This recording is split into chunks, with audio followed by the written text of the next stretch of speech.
Oh, what a day! What a lovely day!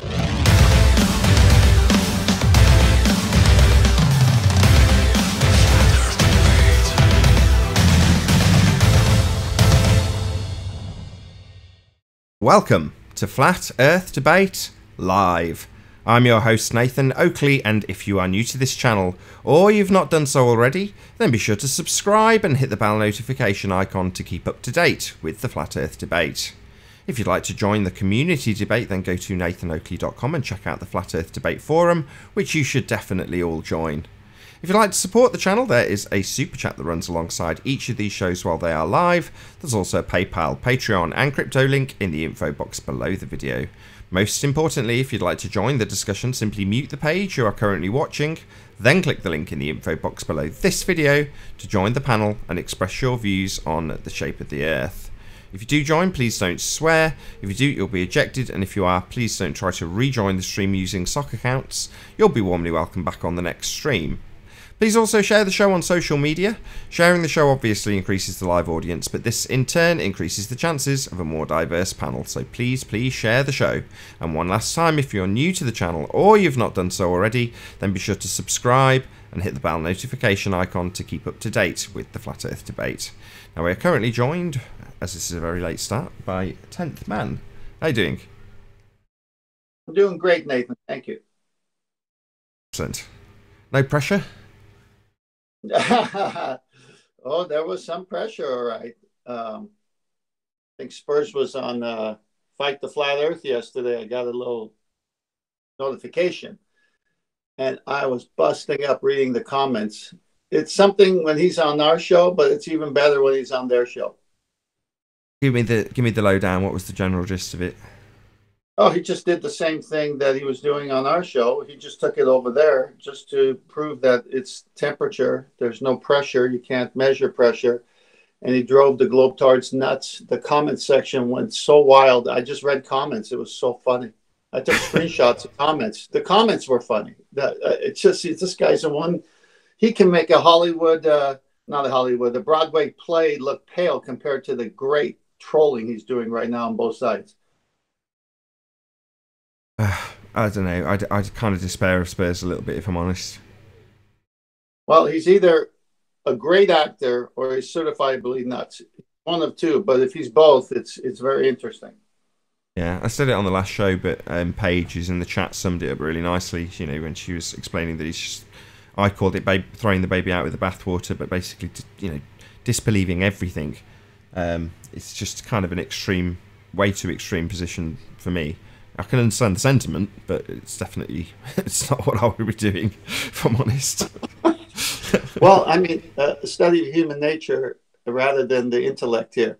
Why would he come on your show, get totally scorned, and then without any hesitation go on someone else's show, not adjust, not change, not research, not come back smarter, and just do the same thing? I mean, this is so obvious. He's trolling both sides.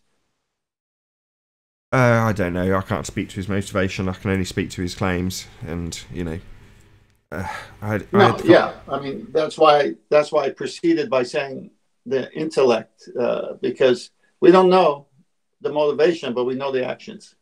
Right on. Hey, Mind Warped, long time. G'day. How are you? Very well indeed. How are you? Pretty good. Well, shall I start the house questions since Mind Warp's here? Yeah, that'd be good. We've got one person in the Discord server, but they're on server deafen. They've like deafened themselves, so they can't hear any of the questions. But there is a link in the info box, as stated in the intro. So if you do want to join, there is a Discord link below. Feel free to join if you want to answer any of the housekeeping questions. If not, it'll be rapid. All right. Any signs of Earth curvature? No signs of Earth curvature. Hey, Flatzoid, how you doing? Negative. Good to have you. Good afternoon. Hello. Any evidence of the distance to the sun? Hey, Arwin. No evidence for the distance to the sun, Nathan. No.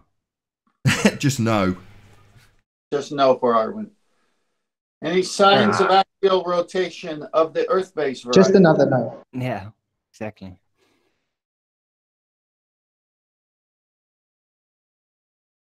Any take one, signs Owen. of gas ahead. pressure? Gas pressure what? Finish it. Just gas pressure. Oh, right, you're just referring to Spurs, right? Just gas, any evidence of gas pressure. Yeah, there's plenty of evidence of gas pressure. There's no evidence of gas pressure without the necessary antecedent of a container, though. To press You can upon. only sense the temperature, Nathan, right? You can only sense the temperature. You don't sense pressure, supposedly. Let's change the subject. Any evidence of radius of the Earth, the R value? No, sir. Sorry. No evidence of R. No R. One day, maybe. One day. Any evidence of a self-perpetuating molten iron core at the centre of a presupposed spherical Earth? In No the way. Independence movie, the aliens come and drill for it, but that's the only place. In the movie, what? They drill for what? The Independence, the movie that they play here in the States every 4th of July with Will Smith, they had a resurgent one. The aliens come and they, with some kind of a plasma, whatever, they go through trying to get to the center of the Earth to take the energy from the core. So I'm pretty sure for that's the Star Trek movie. No, that, oh no, it's the resurgence. Watch it. It's the the resurgent Independence- version of Independence Day. Is that what you're saying? I haven't Oh, watched the it. newer one. I haven't seen that one. Yeah, it's called Resurgence, and it Uh, was actually in the first movie too, because they referenced the first movie. I have One to more. rewatch it. But more that's question. the only place it is. It's in Hollywood. Any evidence of the distance to the sun? Nope. But we did that one, didn't we? let's establish it is in a location first. Right We on. didn't do the gravity one, did we? Say that again, 10th man. Did we do the gravity question? I think I did the sun twice instead of gravity. Just to make sure. With sugar on top. We've got a new guest in Discord. Hello, Earth-shaped investigator. Good to have you. Hello. Hello, hello. Any scientific evidence for gravity? We don't Scientific need no evidence of gravy what? tea. Don't need no gravy tea. Nope. So I'm hoping there's going to be a couple of interesting things over the weekend. So, well, I say over the weekend. One is going to be later on this evening. So Ranty's asked me to come on to do Q&A for a presentation that I didn't really do. So I did a shoddy version of a response to Tim Osman, mainly through lack of time. I say shoddy. It was about 8 minutes long, and it took me about an hour and a half to produce. I don't like working in that way. I prefer this, just do the live show, and that's how I like to do things. But that's not what Ranty wanted. So QE phones me up and he's like, "What are you up to?" I explained, and before I even played him my 8 minutes, he showed me his probably close to 8 hours, maybe even more, worth of work that he had done going through the 90 logical fallacies used by Tim Osman in his presentation on Anti-Flat Earth Channel. Jesus Christ. Oh my God. He averaged one fallacy a minute. Holy shit. Right. How did he find the time to do that?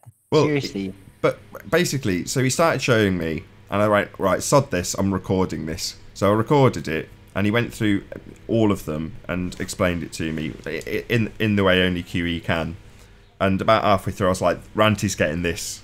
He's not in my presentation. I mean, I put my 2 pennyworth in where I felt appropriate, and the points that I had made in my response video, I added to QE's much more all-encompassing and adept representation of what Tim had presented.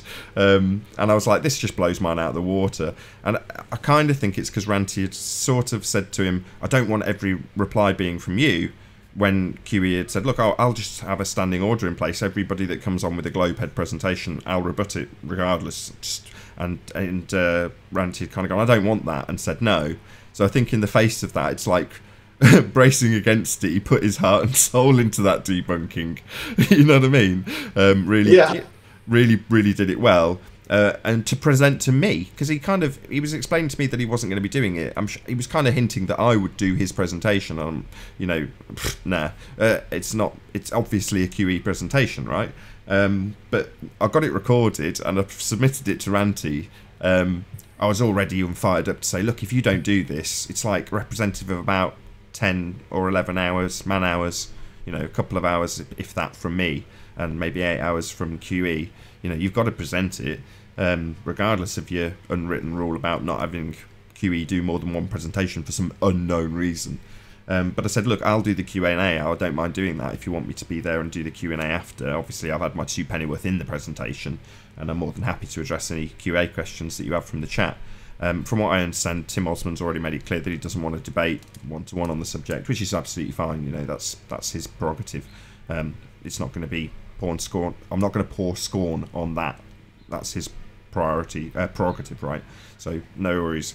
But I'll still, present the presentation, or Ranty will play it, as it were, and then I'll do the Q&A afterwards. But the main thing I wanted to do is support Ranty.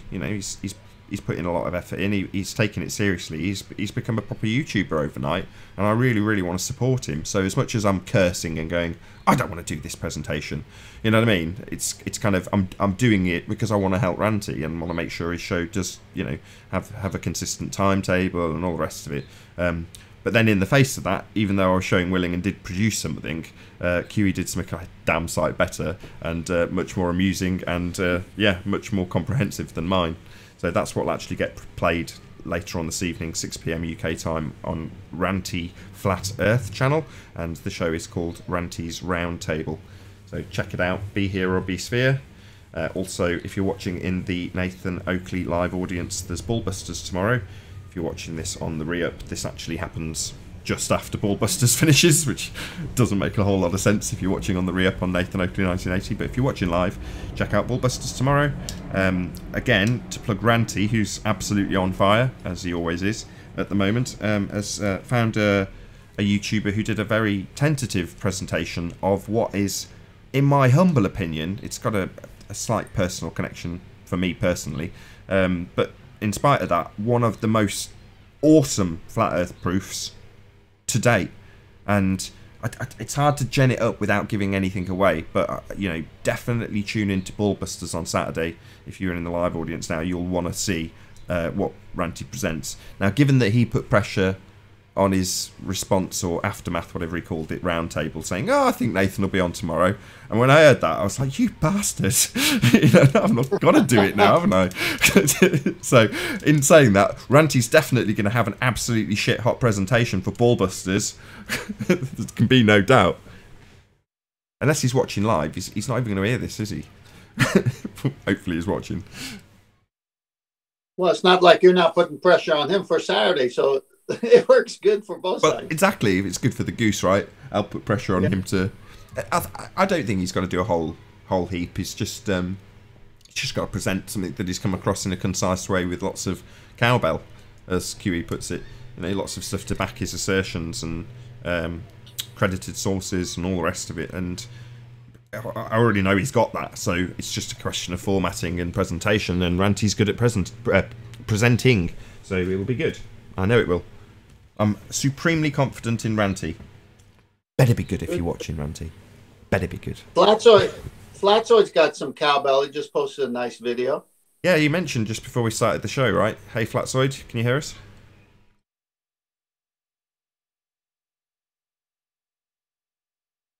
Yeah, mate. Got something wicked. That's excellent, Flatzoid. Sorry. Good to hear it.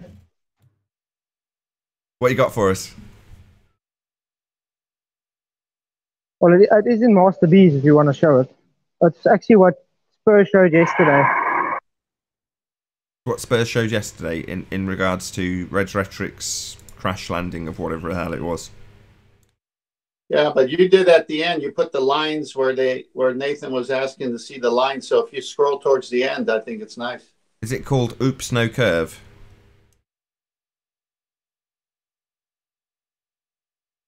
Is it that? Yes. The rocket one? Yes. The Oops, rocket that no curve. lands in the ocean. Do we need audio? Yeah, he's got music in the audio, but I'll leave it on low.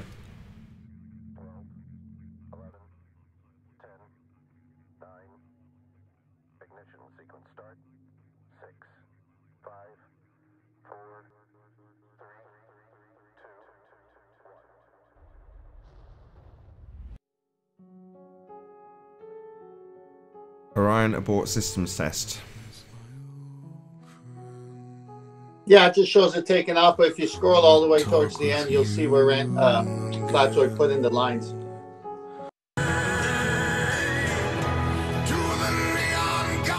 Alright, let's ditch the music, no offense. Okay, so he's put in the lines for the... Ah, yes, I see.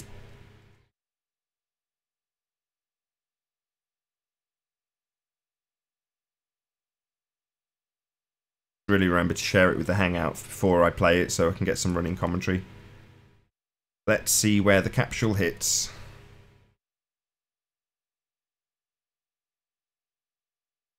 You see it hits on the apparent horizon and not behind a curve. Thank you, Dredge Rhetoric.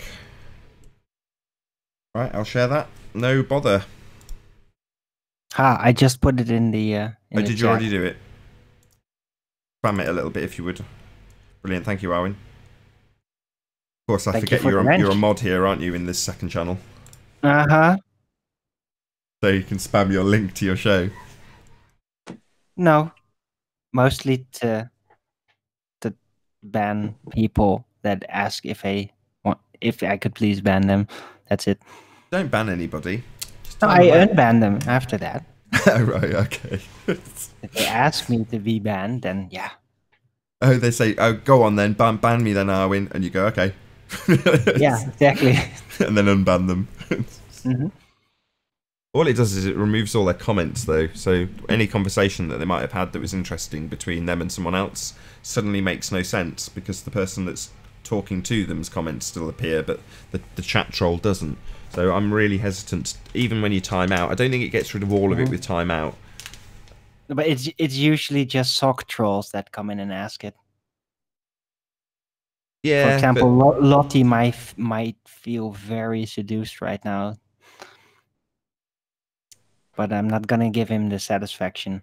I see. So what was up on the early bird then? Anything exciting?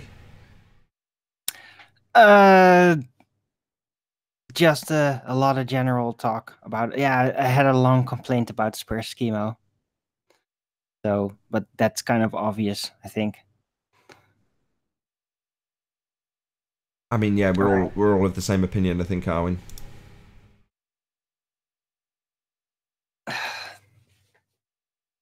So I did kind of like a long-winded analysis of it. That's it.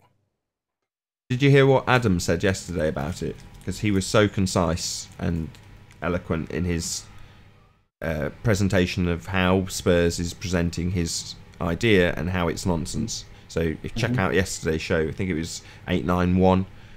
But yeah, Adam just laid it out really well. When he came, when he arrived on the show, you know, when you hear that like angel sound in your head, like ah, oh great, Adam's here. He'll save us from this nonsense, and he did. So big shout out to Iron Realm Media again. If you're watching live tonight, 10:30 p.m. UK time, Iron Realm Media. They've got Chocolate Saying on, so yeah, definitely be here or be sphere. Yep. No, I missed the last part of the debates because my internet connection just died on me all of a sudden, right in the middle of the Hangout. So really good. It's really good at the moment. There's like people are actually keeping to schedule. So you've got you and I who both run from. I'll just do it in UK time, so this doesn't take 20 minutes. But you've got you at 1 p.m. and then Flat Earth Debate at 2 p.m. And then on a Monday, Wednesday, and Friday, you've got Ranty's Round Table at 6 p.m. and then again you've got me at 10 p.m. with the after show. So there's like a nice little flat Earth timetable that runs pretty consistently throughout the week. You know, with a spattering of consistent ranty round tables and a daily live show from you. So you've got loads of stuff to watch every single day. There's something published at the same time consistently. You know, 2 p.m. for me and 10 p.m. for me, 1 p.m. for you, and then every other day, if you want to look at it that way, Ranty does 6 p.m. So I'm hoping that more other people with similar. Hey Jose, similar stuff will do. Nathan, why do you blog me in your Nathan Oakley channel? Because I spam my show. Was that why? Right. I didn't like that. We had If this you were conversation. blocked, how could you be in here? No, he asked why he was blocked in the live stream. Because I asked you really politely not to come in, slag me off and spam your show link, and then you ignored me and carried on doing it. Come on, but yeah, I came in last time and you said you were going to unblock me. You lied to me? You're not blocked on the main channel. No, in this channel, Nathan Oakley, secondary channel. Yeah, I watch this channel, so I have to deal with people like you when you just, you know, slagging me off, and it's like, I don't want to deal People with that. like me, come on. Yeah, I don't have to deal with that. I'll ban people on this channel. That's why I've got moderators. Ranty and Arwin are now both moderators on this channel, mainly because I watch it. So I don't want to deal with that nonsense. In this little announcement you made with Ranty, Ranty, I like the show. I like the format. I like it too. You left 1 hour. There's one empty hour after the early bird show. I mean, there's in the second hour after your second show. What is people gonna watch? For an hour. Are you scheduled then, Jose? I'll plug you if that's what you're asking for. I am running by that time. I finish by the time the Ranty starts the show, for real. Okay, so are you actually scheduled to start at a particular time? I'm usually scheduled 1 hour after the early bird show, so we actually overlap for the first hour of your show. I didn't do it on purpose, but I like 2 or 3 hour show, so it's because of my work schedule time. It's easier for me to do it 1 hour after the early bird show. So what you're saying is you've come on to plug a show that runs at exactly the same time as my show. I'm telling you, after your second show ends, there's 1 show, 1 hour gap. People is not going to wait 1 hour until the Ranty show. They say, what are we going to do for an hour? So Jose is running his show back then, you know? After your show ends, after your second show ends. That's what I mean. Oh, right. Good for you. I don't do the second show anymore, actually, Jose. Really? Well, on this channel I do, but it goes out live and gets turned off. So the second show on this channel just goes out on Sunday to a much bigger audience. But during the week now, there's just 1 show a day, 2 till 3. And like I say, on a Thursday and Friday, I do pre-records for different days, but they don't really count. They get turned off. So yeah, 1 show a day. So it means like we really don't. Yeah, it really doesn't hurt you because then my show go after yours, pretty much. Well, at the same time, but but there we go. But that, you know, it doesn't matter. No, because like right now I'm not. You know, like right now when you when you finish, you still go like 2 hours.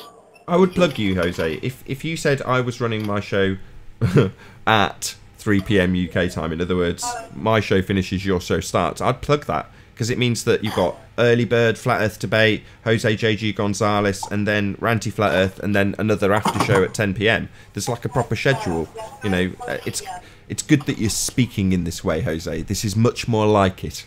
You know, because our shows complement each other in many ways. I tried to have this conversation with you when you set up, but you weren't having a bar of it. You just wanted to knock the competition, which doesn't help you. But I'm glad your attitude seems to have changed a bit. Yeah, no problem. No, I was typing in the chat like, ban me please, just for the hell of it, because I was listening to why Arwin be banning people because they asked for, and then I go like, no, I'm banned.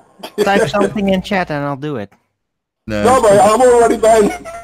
Oh, damn it. Yeah.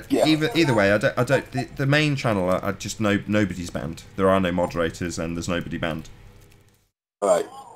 No, but no, I just came into But here, shout out and say hi. And Ranty did really good. I really did send one was Timmy Osman presentation yesterday or 2 days ago.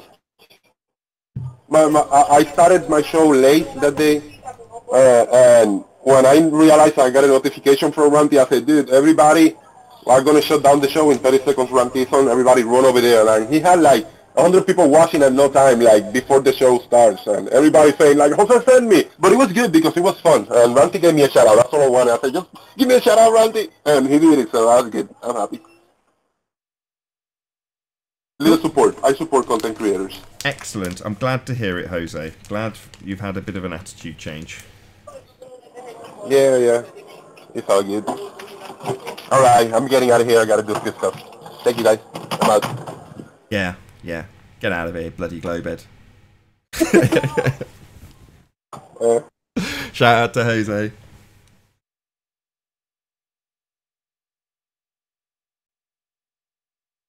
His sound sucked. Yes, that was pretty appalling. But there we go, I don't mind. I knew he wasn't going to hang around for very long. Jose. Oh, right, it's Cigar Face. I thought it was Jose. Nah, he's getting all disgusting. First called him a rapist, and now he's talking all pervy. Yeah, the chat is pure poison. It's a cesspit. It kind of is. It is. It's just total cesspit. There's occasional roses growing out of shit in the chat. Like Paula, for instance. A beautiful rose growing out of the shit that is this chat feed.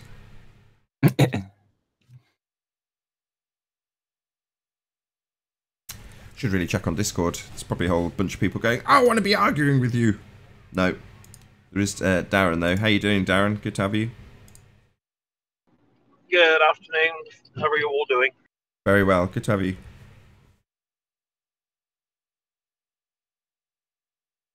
Bet you please Spurs is near.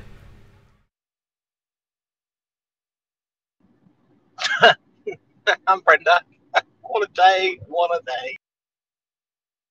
Yeah, we were having a chat about Brenda yesterday, actually, and he's probably going to hate me now because I'm going to have to throw him under the bus a little bit. He wanted to ban Brenda from the Discord server, and the owner of the Discord server was like, no, I don't want to ban Brenda, or I'll think. She was much more subtle about it. I'll think about it, or we'll consider that at a later stage, or words to that effect. And Kiwi was asking my opinion, and I was like, well, actually, I agree. You know, she's a useful idiot. She's a useful idiot to shill for our cause. That's what she's doing. You know, only a couple of days ago, she was essentially making an argument that the sky is a container because there's a logical inference that I won't draw. I just leave it for the audience to draw and won't state it overtly. So she stated it for me. It's like, wicked. Thank you, Brenda. Lovely to have you. He was ace. There's no grounding in anything that comes out of her. She can flip-flop on anything on the spot and doesn't even care, doesn't even take notice of it. I don't know. I think Brenda is severely feeble-minded as to sensibility. Once you put some pressure on there, I think that, yeah, she can formulate somewhat coherent-sounding thought patterns, structures, but as soon as you start to put some pressure on her, she just goes all over the place, loses track very easily without actually taking notice that that's happening. It's just totally embarrassing. I don't know, it's just a waste of everyone's time, really.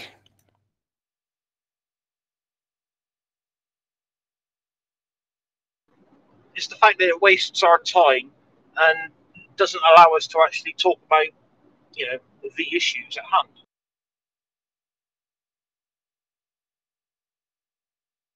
I don't know. Yeah, on a regular basis, Brenda just brings out new things that she just starts to draw in doubt for no good reason, or starts to deny just to wrench up the works, just to block the conversation from continuing. And she does that regularly now. Just nonsensical statements in the middle of nowhere, claims like, oh, this can't work, that can't work. Clearly only to obstruct the conversation and not to actually make a point. Exactly. Hit the nail on the head.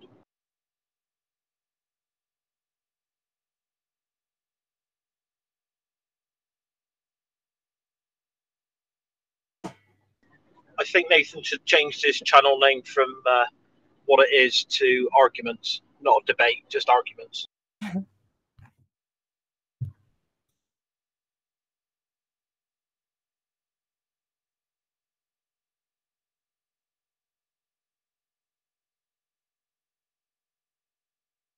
Is me thinking if I keep a bit quieter, the conversation will flow a bit better. But shout out to theflatearthchannel.com.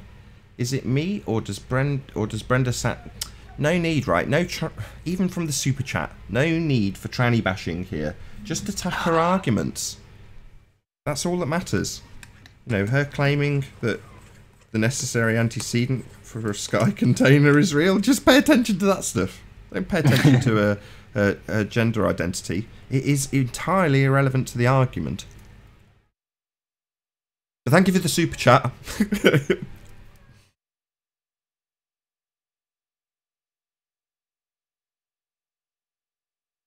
Yeah, it's something. Shout out to Anthony Riley. He makes a point of that, you know, quite frequently. That he's not. I mean, some could argue that by pointing out that he doesn't do it, he's inadvertently doing it.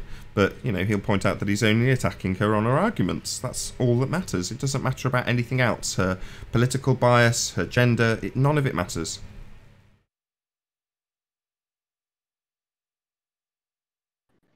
Nathan, I know you don't subscribe to NASA, but did you see the test video yesterday of the crew capsule system? Nope. But feel free to tell me all about it. Or is this what Red Rhetoric's presented? Is that what we were looking at yesterday? Yeah. Oh well, then yes. No. No. Yeah. No, it was a different. It was a different one. They did the another test yesterday without a parachute. But this mission specialist was talking after, saying that they had to add ballast to the crew capsule, because the acceleration on it is so phenomenal that it basically killed the astronauts. So they ended up adding 500,000 pounds of ballast, 50 tons, just under 50 tons of ballast. You know, how does that represent astronauts? How does it represent astronauts? I think he's referring well, to they the didn't weight. actually have any.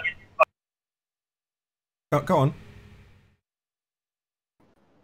They didn't have astronauts in it, so they had to add false ballast to represent, you know, its crew and supplies, I would imagine. So they added nearly 50 tons of. I understand what you're saying, but I don't see the significance, or, you know, what you have to lay it out for me. I don't understand why you're telling me this. Well, because it just proves that they're not actually doing anything, you know, really scientific. They're not actually going to be launching people up into space, obviously, because space isn't available to go to. But it's just the nonsensical patheticness that they keep coming out with. You know, just giving out these random figures, you know, and it's just beyond. The lies are just so see-through. It's unbelievable.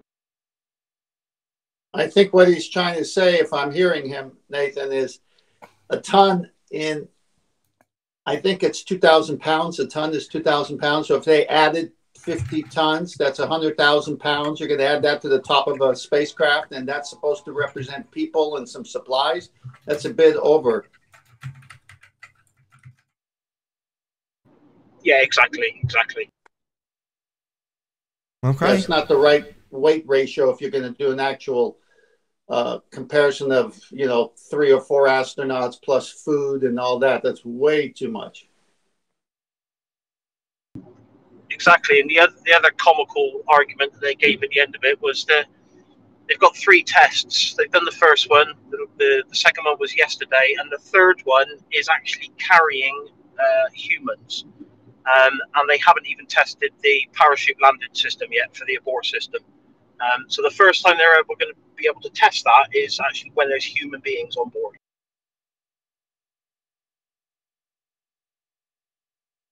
Been joined by a new guest. So, hello, is it News Meltdown?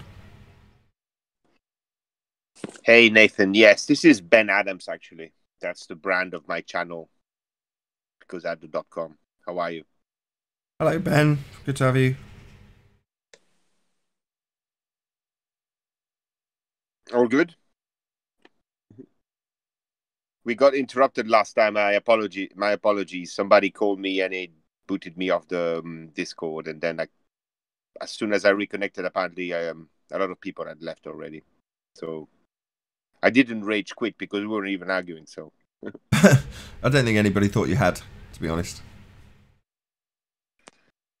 Fair enough. No, it's a good So conversation you wish to yesterday. pick up the discussion where we left it? Sorry. Yeah, by all means, it was a good conversation yesterday. Yeah, but yeah, you were discussing the fact that a model could not be used to represent reality. Right.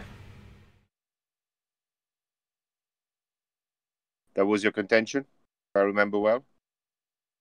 Well, to assert that the model represents reality is a reification fallacy, in essence. Please explain to me this reification fallacy. So I understand that it's like res re in Latin, the thing. So you thingify something. That's what you mean. Yeah, it's called hypostasization, and it's essentially misplaced concretedness. Concretedness being reality, misplaced being not correct.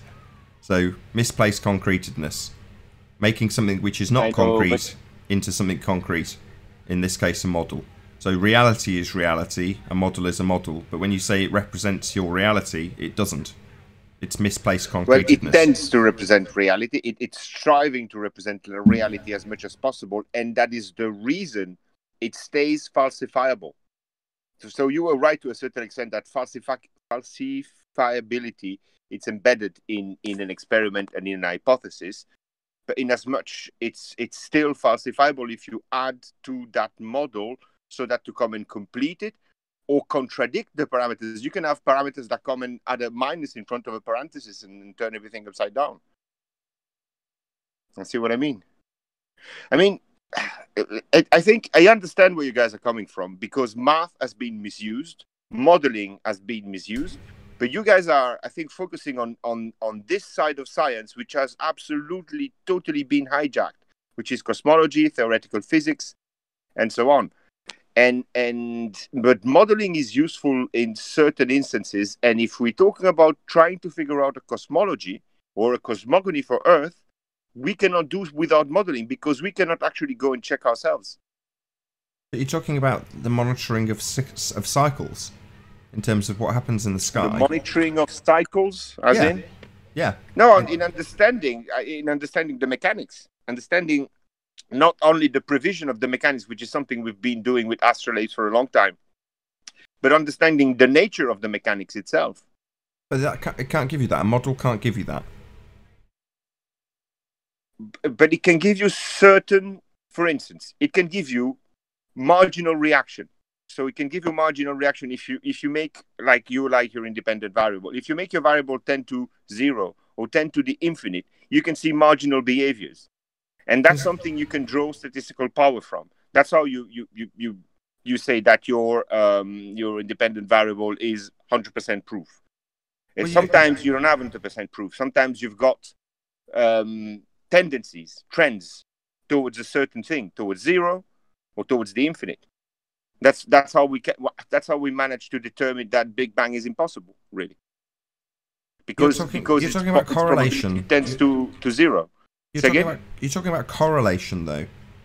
When you're trying to understand how something works, you're talking about causation as opposed to correlation. And in the case of a model, especially on the topic that we talk about in this particular instance, the shape of the Earth, you're not going to be able to have every single variable modeled. That's just impossible. I know. That's the thing. That's why it's up to you, and it's up to your imagination, really, to build a model that is as likely as possible to yield the parameters that are actually not wrong enough to give you wrong results. That's how I can put it. But yes, indeed, it's not something you come and wing it, a model. It's something sometimes it takes 50 years to build something decent. They've spent 70 years on a model, which makes no sense. Nathan. No matter what you come up with, it's not going to be as bad as relativity and the globe. I'm telling you this much. You can go for your dome; it doesn't matter. Sure, but it's the assertions that come along with the models that are the problem. I'm sure we said on the last show, go forth and model. Be my guest. You know, But there is a huge difference between us trying to rebuild the model from scratch, knowing that the parameters we've been given so far were wrong. And you know where I'm really, really pissed off personally is that I spent most of my life thinking in the wrong model, and the model they were offering was absolutely wrong from inception. Now the model we have, it's more congruent with reality. And if you go past the shape of the Earth, because I'm past the shape of the Earth now, I'm not discussing distance, I'm not discussing Coriolis anymore, I'm not discussing sun anymore, because I've got experiments on Earth which reflect what's going on in the sky. Like what? And it's more than just the flatness of Earth that I'm trying to determine. It's the interaction between the sky and what's below it, because we don't know anything about what's below it, for instance. Sure. I mean, like I say, more advanced stuff. People are more than, you know. It's not for me to stop people going out there and modelling stuff. You know, I'm not gonna. That's not what I'm doing. I'm just saying that to assert that it is our reality in any way or a representation is just false. It just isn't. Especially when it's used to assert causation, which it is in this debate. So the model of Earth is used to assert a cause of an occurrence we see. You know, boat going over the horizon, cause, Earth curve. Well, that's a model. Well, that's where the problem lies, the assertions that come along thereafter.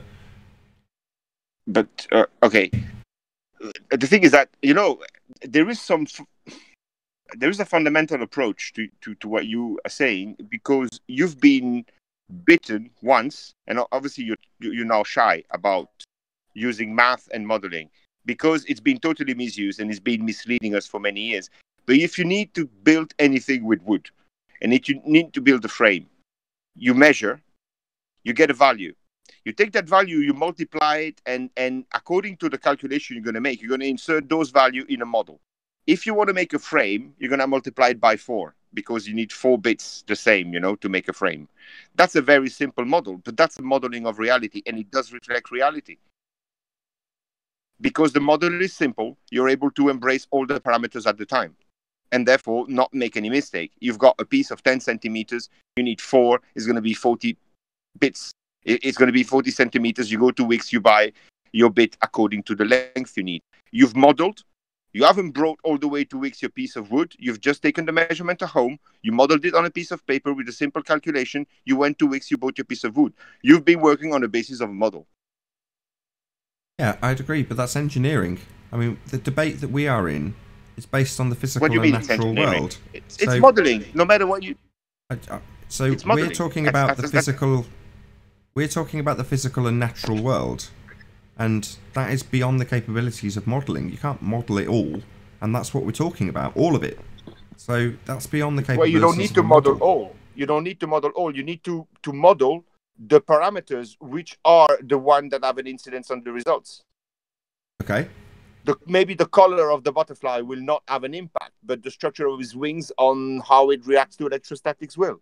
So we might not, and then you realize that the color does, because you thought it wasn't, and then it did. It does.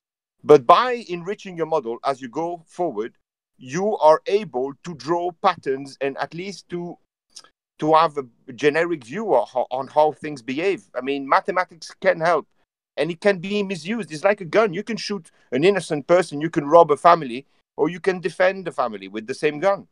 I see what I mean. Sure, but you're talking about language and descriptions, and as I keep saying, the problem isn't people describing things. If you want to use a model to try and describe something, that's perfectly reasonable. The assertions that come after are that it is where we live, it's the cause of things. You know, the Earth curve model is what's causing a boat to go over the horizon. That's the problem. And in this particular realm, we're not talking about building things. We're talking about the natural world. So while you're right, modelling can be extremely useful to produce things, that's not what we're discussing. We're discussing the natural world. Yeah, but then we need also to try to understand a bit better what's natural. So in your view, electricity is natural or not? Yeah, you can observe electricity naturally occurring in nature. Absolutely. Well, electricity is part of the model, and honestly, I think that, and that's a criticism, you take it the way you want, but I think that the exposure you have, and after 5 years, always talk about the same things, and you could actually use your exposure to actually draw people that are interested in progressing models, and I'm not saying you need to stop what you're doing, but why don't you do an extra show where people would come and brainstorm about models without being hindered by a necessity of proving stuff empirically immediately, just building mental concepts and throwing them against some objections. It's very interesting. When I put my semi model on Simon Dan's, I had a lot of objection on electrostatics, and it makes you progress because you need to handle the objection. You're a salesman, you know exactly what I'm talking about. Every objection handling is a growth in the way you pitch your model. But I'm only interested in reality, not how well people can adapt a model based on criticism. I mean, I literally couldn't care less. Something to this? Go ahead, 10th man.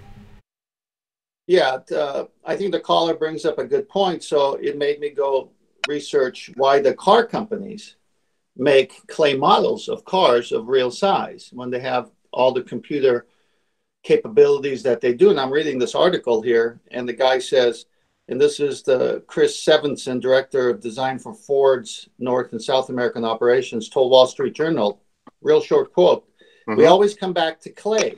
The problem is, he says, digital projections can't accurately show how light will play on the car's surface. You can't replicate the sun. So I think what, Nathan, you're saying about the natural world, these models that these guys do, they assign cause and effect, but it's not a real situation, and that's what you're bringing out. Well, in the case of that specific modeling, it's because all they need is the incidence of the air on the carcass of the car. They don't need the valve to be in place. They don't need the brakes to be in place. All they need is the flow of air on the surface of the car. That's why they model it with clay. And that's no, a reduction of the parameters. He's not talking about air. He's talking about how the sun reflects off the surface, the curves, the shape. But yeah, but that they need the shape. They don't need the valve to be in place. They don't need the turbo to be in place. They don't need the seat belts to be in place to have that happening. That's why it's not reduced. That's not the point. The point is the outside exterior of the car made to the real car with a foam base, and then clay. It says here that the clay people make over 100,000 a year just so they can see how the sun reflects off the car. I agree with you, but it's perfect. Because you can't replicate. I'm not denying it. What's the point? They're modeling. They're modeling their car for their specific use. My point is self-evident. It's a model. It's a model of the car, the clay car, isn't it? My point is self-evident, because if they could get away with a computer-generated model, they wouldn't have to pay someone $100,000 a year to make a real clay model. Okay, but I didn't speak specifically of a computer-generated model. I talked about modeling in general. Well, yeah, but in these days, how do people model? Do people play with Play-Doh? If you have to, yeah. My idea was to actually buy a sphere made of metal and figure out which is which galvanic cell is the most close to the chemistry of Earth, and then chuck one into the other and see what happens. Maybe I'll model water curving. Model water curving. Go ahead. You're just talking at cross purposes, so there's a big difference between engineering and scientific discovery, and science is interested in the natural world. Engineering is interested in production, profit, shareholders. It's a very different realm. Yeah, okay, go ahead. Sorry. Yeah. That's it. It's just they're very different things. Yes, you can model. Yes, it can be applied usefully. The same applies to maths in terms of its description of things, but that's not what we discuss in this subject. In this subject, we're discussing our reality, the natural world. It falls definitely in the realm of science rather than engineering. You know what? I've got a hard time to follow your divisions, because engineering is applied science. Applied science. So, yeah. So yes, absolutely. Well, scientific discovery will drive engineering and technology. Absolutely correct. But it's the science that's been through the method of science and the discoveries thereafter that then go out into the world and get applied. You know, it's the same with things like quantum mechanics. It doesn't appear useful until you get computing. It doesn't seem like they've discovered anything until it's actually applied. But I agree with you on that one. But the application of a scientific discovery is not science.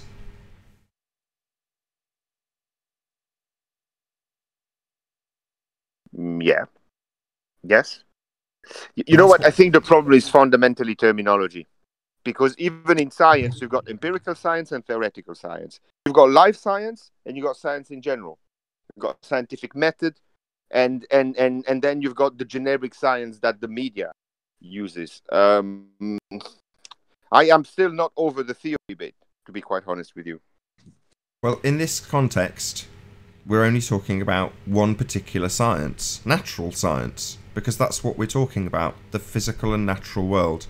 So in terms of the categorization, as much as there are ultimately many different definitions, when we're in context of the world, which we definitely are, it's definitely natural science that we're dealing with. Okay, but then what's the implication on the line of thoughts you use then, this division between natural science and non-natural science? Because the engineering being an application of natural science, I mean, you might not find the lever in the same way in nature, but if you look at the way a leg of a spider works, then there is a lever and there is hydraulics involved. So the hydraulics you've got in a crane can be compared to the hydraulics you've got in the leg of a spider, and to a certain extent, you can pretty much report everything to the natural world. With the huge difference is that the natural world is so complex that you have a hard time embracing the full complexity of a natural complex of a cell. I mean, even DNA, we do DNA analysis, we understand the nucleotides, we understand the translation process, we understand the protein creation, but we cannot generate a model which is rich enough. We don't have the computers to calculate the amount of points we should need to calculate in order to be able to reproduce the creation of proteins, or to do what's called the reverse transcriptase, basically passing from a protein back into. Right. Well, it's back to the same thing I've said several times. It's a difference between discovery and application. So the application of the applied sciences to assert cause is a bastardization of actual science. The two are Say that again for me, Nathan, please, because it cut for a while. Say again. So the two are intrinsically linked. Yes, you can apply the discoveries that have been through the scientific method and benefit humanity with technology through applied science. But that doesn't change the point that you're making. Infinite complexity has borne out a method that can reduce that complexity down to its constituent components, isolate things that that you don't want to have any interference or hold them constant, and vary a single presumed cause of an effect.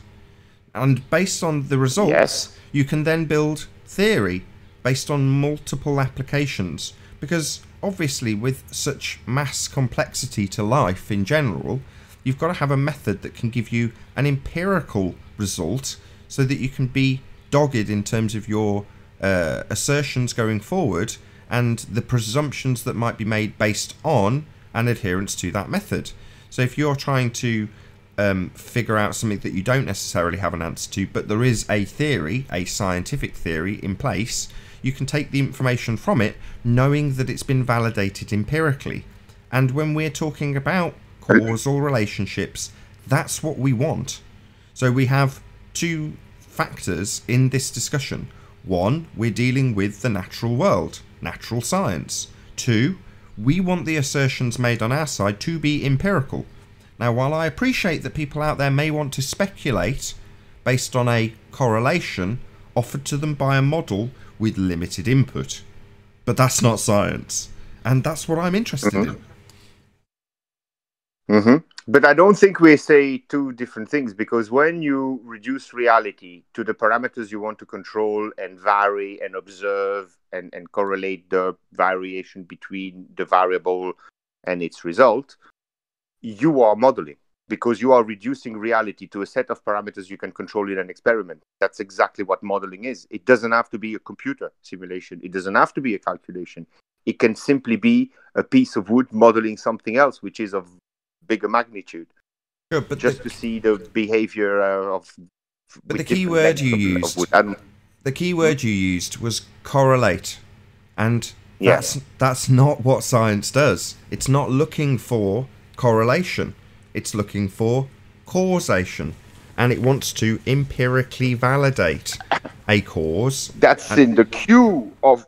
Yes, yes, but in the queue of your experiment, after you finish setting up your experiment, but in order to set up your experiment, you will have to correlate things which can mimic the observation you have of That's nature. Wrong. That's incorrect. Something controllable. That's incorrect. A hypothesis is merely a supposition. That which you suppose. Yes, but your supposition will have to come from a correlation between one and the other thing. No, you can't just suppose in the dark. When you suppose, you will correlate two elements which have resemblance and see if they behave in the same way. I mean, when I translate, and actually I've got the reference to the Bible I was talking about. Before you do, there's no reference to this in the method. That which you presume is the cause of an effect merely needs to be validated or invalidated. Now, if you are a bonehead, I'm not talking to you, but the person who's deciding that they want to try and figure out the cause of an effect, if they are a bonehead and they can't logically come to a reasonable supposition for the hypothesis, then ultimately all they will do upon experimentation is invalidate their hypothesis. But there's no stipulation in that regard. The only stipulation is... I'm not saying it's... fair enough, I'm not saying it's a stipulation, and bear in mind that we can perfect the methodology, and that I am persuaded that we are living a drift of meaning in terms of theory. And we can go back to etymology and whatever. But no, I forgot what I was going to say. Well, like I say, a scientific theory is based on the application of the scientific method. So your theory of plant growth is going to be based on causal relationship established through systematic experimentation. And once you've got one down-pegged empirical result of a cause, you can move on to the next thing. It might be that one of your things that you've held constant also has a variant on the overall theory. But you would have to validate each individual step through systematic experimentation based on a supposition of cause. And as I say, it doesn't matter if you're a complete bonehead and you just don't pick the right cause. Well, that doesn't make you a bonehead. It just means you haven't identified the cause. And it means you need to go on to actually validate that which you assume the cause. If you base models on suppositions, you've not validated any of the suppositions. That's where models fall down. That's why they are pseudoscience. And with that, I'm going to say, if you are watching this on the Nathan Oakley live stream, then unfortunately this is where we bid you farewell. A huge, massive, enormous thank you to all of you who have tuned in, smashed the super chat, liked, commented, shared, subscribed, and all that good stuff. Of course, a massive thank you to all of today's debating panel for making this debate possible. Stay tuned if you're watching on the Nathan Oakley 1980 premiering stream. Check out the Flat Earth Debate Forum if you need to keep yourself occupied after the live stream is over. I've been Nathan Oakley, and I'll see you all in the next video. Oh, what a day! What a lovely day!